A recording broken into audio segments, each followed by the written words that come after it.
what they're doing, what Moore is doing, is he's making this race not between him and Doug Jones. He's making this race between him on one side, on the right side, Roy Moore.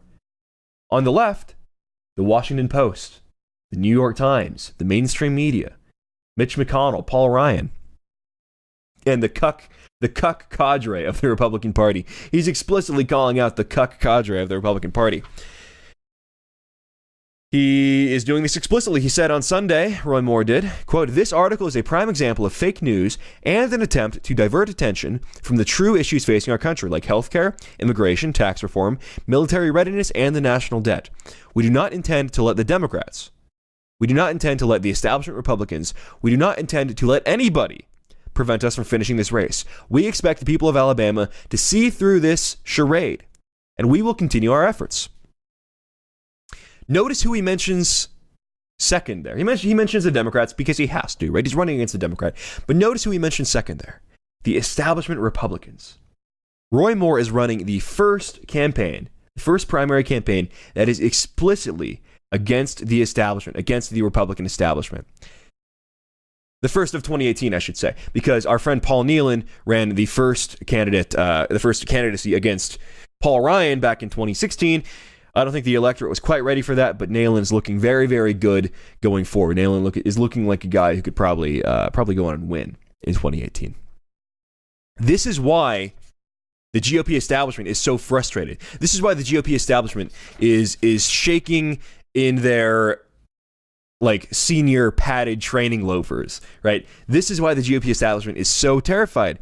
You can't read it; it's too small. But because Roy Moore, read it here. Because Roy Moore is taking the fight to the GOP, and they know in a fight of Roy Moore versus the GOP, they know their electorate, the base of the Republican Party, the basis of the party, will side with people like Roy Moore. It will side with people like Paul Nealon. It will side with people who are these anti-GOP, nationalist right insurrectionaries that are willing to take the fight to the left in a way the GOP establishment has never taken the fight to them. I mean, just look at this.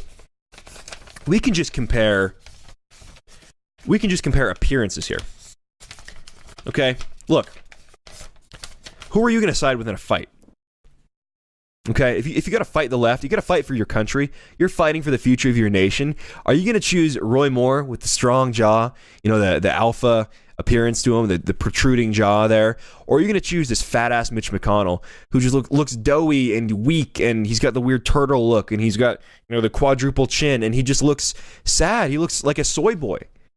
Are you going to choose the Chad Roy Moore or the virgin Mitch McConnell? Which are you going to choose? Look, very, very easy choice in my opinion between those two. So, and it goes beyond, I mean, I know that's, crass or juvenile or whatever, but it goes beyond that. It really speaks to the nature of who we're going to have representing the party, who we're going to have representing Americans. People think of a party as just this elite apparatus at the top with, the people migrating between the two parties. But the real conception of a political party has always been about the people. The people, quote Bain there. It's been about the people. And the people of the Republican Party, the people of this GOP, they do not agree with the old guard, Turtle Man, Mitch McConnell, the John McCains, the Jeff Flakes, these guys who are really just interested in the image and the optics. Like, these guys are the optics cucks. Okay? These are the ultimate optics cucks of the GOP establishment. People like McConnell over here, the optics cucks, right? They want the Republican Party to be the Buckleyite party of just small government and high thinking conservative ideals and whatever. They want to talk about tax cuts and they want to talk about bureaucracy and this kind of stuff. But that's not representative of where the party is. The party doesn't care about that stuff. The party really doesn't care as much about taxes as they do things about like immigration, as they do things like healthcare, as they do things like the opioid crisis.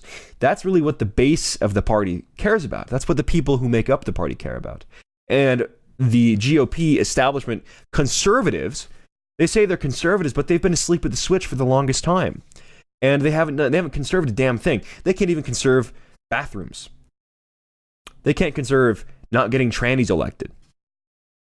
We want them to conserve immigration. Are you serious? We want them to conserve demographics. Really?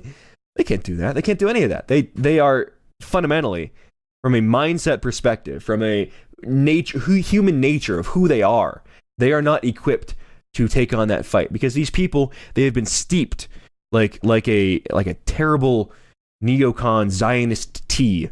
They've been steeped for years and years in the mindset that what they need is to talk about more foreign wars and talk about who we're going to fight, talk about which regimes we're going to depose, talk about all this stuff. And they've become so out of touch with the voter, so out of touch with the people that make up the party, that they ultimately don't understand what it means to be an American anymore. They don't understand the concerns of the people who make up their party. And so they got to go. We got to take them out. We got to take them out.